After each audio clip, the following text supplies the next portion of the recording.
So in this question, exercise 10.5, in Young's double slit experiment using monochromatic light of wavelength lambda, यानी कि एक light जो source है, light source है, उसकी वेवलेंथ लैम्डा है। तो इसका मतलब ये हुआ कि आप इसको, ये मेरी सोर्स ऑफ लाइट है और ये डबल स्लिट है और यहाँ से ये लाइट इधर आ रही है, ये लाइट इधर आ रही है, ठीक है। ये डायरेक्शन, इस तरीके से अलग अलग डायरेक्शन में ये वेवफ्रंट्स हमारे प्रोपेगेट होंगे। अच्छी बात है। और ये मेरी स्क्रीन है। ये हमें पता है कि ब्राइट फ्रिंजेस कहाँ पर बनती है? जहाँ पर पाथ डिफरेंस लैम्डा होता है। जब पाथ डिफरेंस लैम्डा होता है वहाँ पर ब्राइट फ्रिंजेस बनती हैं। और यहाँ पर जब पाथ डिफरेंस लैम्डा होता है तो फेज डिफरेंस कितना होता है? ये 2 पाई होगा। मान लिया 2 लैम्डा अगर पाथ डिफरेंस होता तो फेज डिफरेंस 4 पाई होता। ये सारे कॉन्सेप्ट हमें पता है। तो मान लिया कि ये पॉइंट है जहाँ पर ये पाथ डिफरेंस लैम्डा है। इस पॉइंट पर पाथ डिफरेंस लैम्डा है, यानी कि इस पॉइंट पर हमारा फेज डिफरेंस 2 पाई का हुआ। यानी कि जो नंबर ऑफ वेव्स हैं S2 से और S1, S2 से इस पॉइंट पे, मान लिया पॉइंट A है, यहाँ पॉइंट A पे एक वेव बहुत ज़्यादा बन रही है। तो यानी S2 से मान लिया n वेव बनी है पॉइंट A पे, तो S1 से n-1 वेव बन रही है। तभी तो दोनों के बीच में जो पाथ डिफरेंस है वो लैम्डा का हो रहा है, ठीक है ना। और लैम्डा मतलब फेज डिफरेंस 2 पाई का। यहाँ पर इस पॉइंट पर जैसा कि हमें पता है, जब कंस्ट्रक्टिव इंटरफेरेंस होता है तो जो एम्पलीट्यूड है वो फोर टाइम्स हो जाती है, 4a² हो जाता है। तो इसका मतलब मान लिया कि S1 की एम्पलीट्यूड a है तो S2 की भी एम्पलीट्यूड a है। और तो इसका मतलब ये हुआ कि a² plus a² plus 2 times a और cos 2 पाई, ये हमारा a² का रिजल्ट हुआ। हमने क्या किया, इनके जो एम्पलीट्यूड हैं उसको हमने समेशन किया। तो a² comes out to be 2a² plus 2a² cos 2 pi कितना हुआ? 1, यानी 4a² हो गया। ठीक है। हमें ये पता है कि S1 की एम्पलीट्यूड क्या है? वो a² है और S2 की भी एम्पलीट्यूड a² है। तो a² comes out to be 4 times a², यानी कि पॉइंट A पर जो हमें एम्पलीट्यूड मिल रहा है वो S1 के एम्पलीट्यूड के स्क्वायर का 4 टाइम्स है। ओके। तो जैसा कि हमें पता है I is proportional to a²,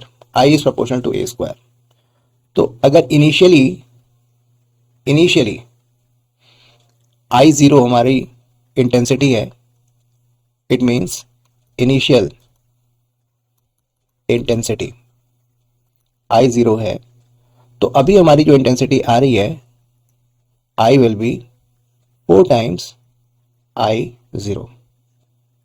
और क्वेश्चन में दिया हुआ है कि ये k के बराबर है। So what does it mean? It means that initial intensity was k/4, यानी कि कहने का मतलब यह है कि सोर्स S1 की इंटेंसिटी क्या है? k/4। और S2 की इंटेंसिटी क्या है? k/4। तभी तो पॉइंट A पर जब कंस्ट्रक्टिव इंटरफेरेंस हो रहा है तो इंटेंसिटी 4 टाइम्स हो जा रही है। इसका मतलब ये हुआ कि इनकी इंटेंसिटी k/4 थी, तो पॉइंट ए पर इसकी इंटेंसिटी k हो गई, यानी 4 टाइम्स हो गई। आई होप इतनी बात आपको समझ में आई हो। अब मान लिया कि एक और पॉइंट है जहां पर पाथ डिफरेंस λ/3 है। हेयर पाथ डिफरेंस जो है λ/3 है। इस पॉइंट पे हमें इंटेंसिटी प्राप्त करनी है। तो अब तक हमारे पास काफी कुछ इंफॉर्मेशन हमने गैदर कर लिया है, तो ठीक है। तो ए डैश का स्क्वायर हम करेंगे। मान लिया कि पॉइंट बी पे इसकी इंटेंसिटी ए डैश है, तो कितना होगा ए स्क्वायर प्लस 2a और कॉस फाई। सॉरी, फाई क्या है? फेज डिफरेंस है। तो फाई की वैल्यू कैसे निकालेंगे?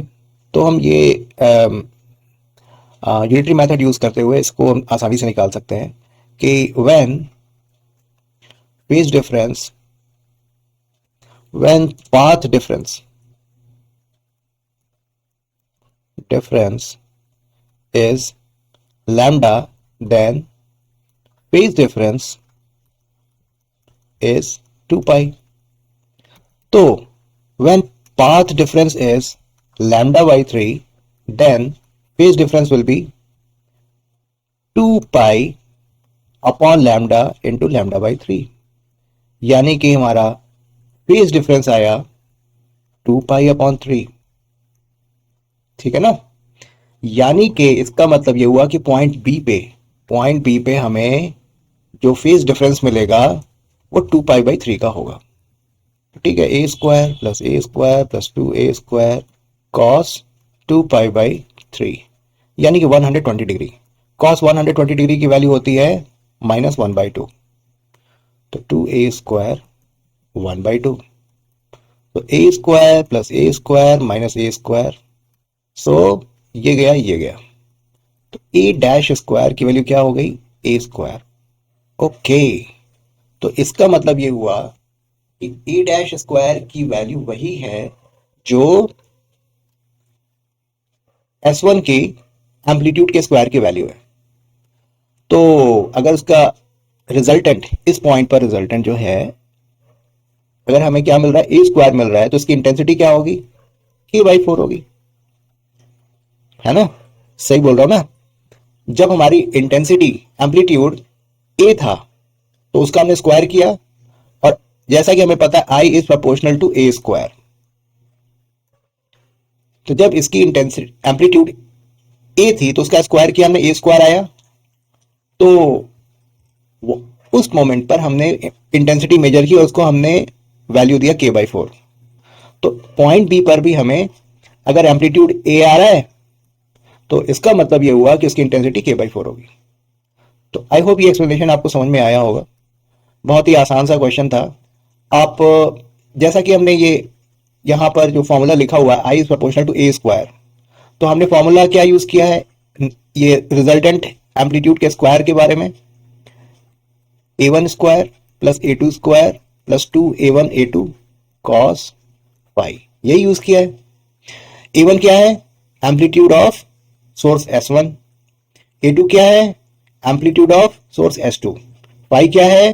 Phase difference between these two sources at a given point. तो अगर मैं ये कहूं कि let's talk about purely on the ground of intensity, तो ठीक है, आई यहां पर लिखो, because as we know that I is proportional to a²। तो a² जब मैं लिखूंगा आई, ये हो गया I1, ये हो गया I2 plus 2 times under root I1 under root I2 cos phi. ठीक है, this equation will also work, और ये बिल्कुल ठीक है, कोई प्रॉब्लम नहीं है। तो S1 की इंटेंसिटी क्या है? I, मतलब I0 बोल देते हैं, ठीक है, इनिशियल। S2 की इंटेंसिटी क्या है? I0। तो I की वैल्यू क्या हो जाएगी? I0 प्लस 2 टाइम्स I0 और cos 2 पाई। अब देखो आपको यहां पर भी सेम वैल्यू मिल रही है, I0 2I0 plus 2I0 into 1, यानी 4I0। तो गिवन क्या है क्वेश्चन में कि गिवन जिस पॉइंट पर, पॉइंट ए पे इंटेंसिटी क्या है, k है, तो इसका मतलब 4I0 is equal to k, hence I0 is equal to k upon 4। Same value यहां पर भी वही आ रही है जो हमने यहां पर कैलकुलेट किया था। तो आप एम्पलीट्यूड का फॉर्मूला यूज करो चाहे इंटेंसिटी का फॉर्मूला यूज करो, you will be getting the same result. Okay, similarly अभी मैं इस क्वेश्चन को कंप्लीट कर ही देता हूं। जिस पॉइंट पर फेज डिफरेंस 2π/3 का है पॉइंट बी पे, वहां पर इंटेंसिटी क्या हो जाएगी, चलो मान लिया आई डैश कह देते हैं, तो I0 plus 2 times I0 under root I0 और cos 2π/3। cos 2π/3 की वैल्यू -1/2 है, तो यानी I0 प्लस 2 टाइम्स I0 -1/2, तो कितना आया, I0 plus I0 minus I0, ये गया, यानी I0 आया। I0 की वैल्यू कितनी होती है, k/4। Again you are getting the same result. तो मैंने काफी डिटेल में आपको एक्सप्लेन करके बताया है, आप जैसे मर्जी आप वैसे कर लो, कोई प्रॉब्लम नहीं है, and you will be getting the same result.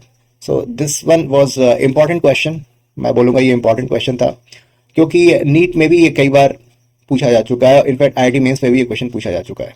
So this was all about this follow statement exercise 10.5. I hope this explanation was clear to you, and if you like this video then please do like, share and subscribe this channel. So thank you very much, god bless you all.